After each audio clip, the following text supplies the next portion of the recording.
জয় শ্রীকৃষ্ণা। রাধে রাধে। নমস্কার বন্ধুরা। ভাদ্র মাসের যে কোনো বৃহস্পতিবার তুলসী তলা থেকে এক চিমটে মাটি নিয়ে করুন এই উপায়। সৌভাগ্যে ভরে উঠবে আপনার জীবন। হিন্দু শাস্ত্র মতে তুলসী গাছ অত্যন্ত পবিত্র। দেবদেবীর পূজায় তুলসী পাতা ব্যবহার করা হয়। তুলসী গাছে যেমন অলৌকিক শক্তি আছে, ঠিক এর পাশাপাশি তুলসীর ভেষজ গুণ অপরিসীম।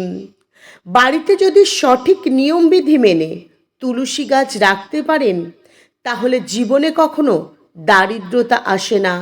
সুখে শান্তিতে জীবন কাটাতে পারবেন। মা লক্ষ্মী দেবী আপনার ওপর অত্যন্ত প্রসন্ন হবেন।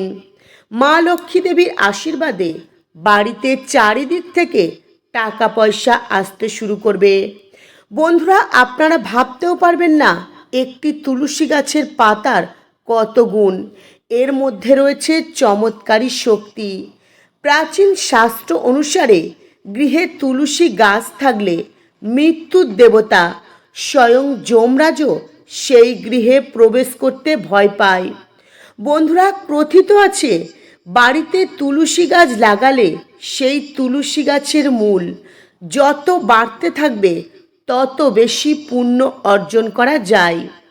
বন্ধুরা, আপনারা তাহলে বুঝতে পারছেন তো এই তুলসী গাছের মাহাত্ম্য কতখানি। তাই অবশ্যই বাড়িতে তুলসী গাছ লাগাতে ভুলবেন না। তুলসী পাতা দিয়ে ভগবান নারায়ণের পূজা করলে পাপ থেকে মুক্তি পাওয়া যায়। বাড়িতে তুলসী গাছ থাকলে বাড়ির বাতাবরণ শুদ্ধ হয়ে যায়। বন্ধুরা, এটা বিশ্বাস করা হয় নর্মদা ও গোদাবরী নদীতে স্নান করলে যে পুণ্য অর্জন করা যায়, তুলসী পূজা করলে সেই একই পুণ্য অর্জন করা যায়। বাস্তুশাস্ত্র মতে তুলসী গাছ বাড়ির বারান্দায় বা বাড়িতে রাখলে বাড়ির উত্তর পূর্ব দিকে রাখবেন। তুলসী গাছের নিচে একটি শালগ্রাম শিলা রাখতে কখনোই ভুলবেন না, কারণ এই শালগ্রাম শিলাকে ভগবান শ্রী বিষ্ণুর স্বরূপ বলে বিশ্বাস করা হয়। তাই যে বাড়িতে তুলসীর সাথে শালগ্রাম শিলা থাকে সেই বাড়িতে বাস্তুশাস্ত্র মতে কখনো টাকার অভাব হয় না। বন্ধুরা, যদি প্রত্যেক দিন সকালে স্নান করে তুলসী গাছে জল অর্পণ করেন, তবে ভগবান শ্রী বিষ্ণুর কৃপায় আর্থিক উন্নতি হবে আপনাদের। বন্ধুরা, দেখবেন অনেক সময় ধার্মিক সমস্ত নিয়ম মানলেও ঘর থেকে অশান্তি কিছুতেই শেষ হয় না, দারিদ্রতা পিছু ছাড়তে চায় না। আপনি কিছুতেই এই সমস্যা থেকে বেরিয়ে আসতে পারবেন না।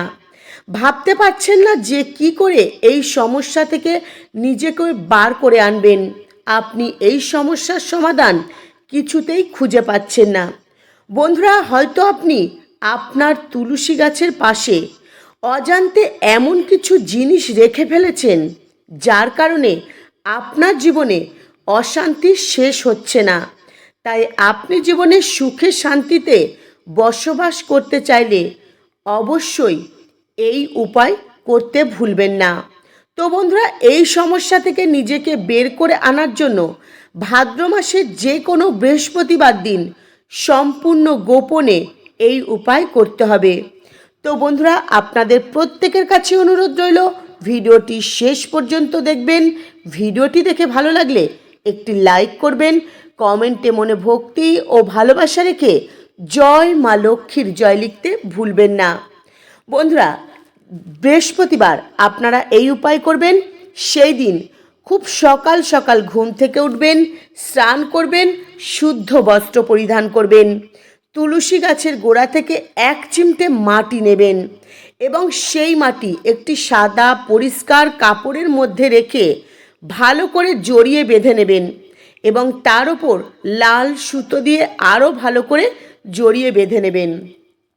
তারপর এই সাদা কাপড়ের পুঁটুলিটি আপনার ঠাকুর ঘরে আপনার ইষ্ট দেবদেবীর চরণে রেখে দেবেন।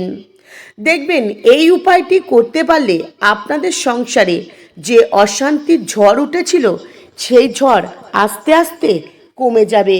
গৃহ থেকে নেগেটিভ এনার্জি একেবারে দূর হয়ে যাবে, পজিটিভ এনার্জির আগমন ঘটবে। দারিদ্রতা মা লক্ষ্মীর কৃপায় আপনাদের জীবন থেকে একেবারে দূরে সরে যাবে। আপনাদের জীবনে অর্থ চারিদিক থেকে আসতে শুরু করবে। আপনি যে কাজ করবেন প্রত্যেকটা কাজে খুব সহজেই সফলতা অর্জন করতে পারবেন।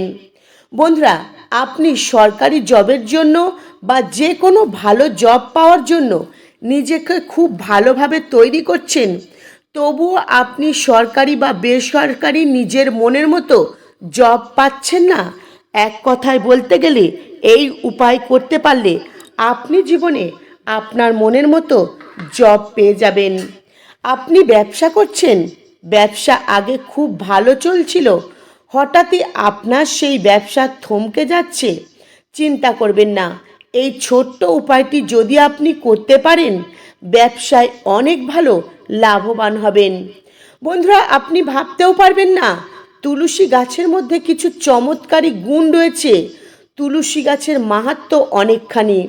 তাই যে ব্যক্তি তার গৃহে যত্ন সহকারে তুলসী গাছ রাখবেন এবং নিয়ম বিধি মেনে প্রত্যেক দিন তুলসী গাছের পূজা পাঠ করবেন এবং সম্পূর্ণ বিশ্বাসের সঙ্গে ভাদ্র মাসের বৃহস্পতিবারে এই উপায় করবেন, তার ভাগ্য মজবুত হয়ে যাবে। সে যে কাজ করবে প্রত্যেকটা কাজে সফলতা অর্জন করতে পারবে। এই উপায়টি করলে কোনো নেগেটিভ শক্তি আপনার জীবনে থাকবে না। আপনি উন্নতির পথে খুব সহজে এগিয়ে যেতে পারবেন। এছাড়াও বন্ধুরা, যদি আপনি খুব তাড়াতাড়ি জীবনে আর্থিক উন্নতি করতে চান, তাহলে ভাদ্র মাসের যে কোনো বৃহস্পতিবার সকালে ঘুম থেকে উঠে স্নান করে শুদ্ধ বস্ত্র পরিধান করবেন, নিষ্ঠা ভক্তি সহকারে তুলসী মায়ের পূজা করবেন। তারপর তুলসী তলা থেকে এক চিমটে মাটি তুলে নেবেন। সেই মাটির সঙ্গে গঙ্গা জল মিশিয়ে সেই মাটি আপনার কপালে তিলক লাগাবেন। দেখবেন মা লক্ষ্মী ভগবান নারায়ণের আশীর্বাদে আপনাদের আর্থিক উন্নতি হবে কিছুদিনের মধ্যে, তা আপনারা নিজেরাই দেখতে পাবেন। তো বন্ধুরা, আজকের মতো ভিডিও এই পর্যন্তই। আপনারা ভালো থাকবেন, সুস্থ থাকবেন। নমস্কার। হরে কৃষ্ণা।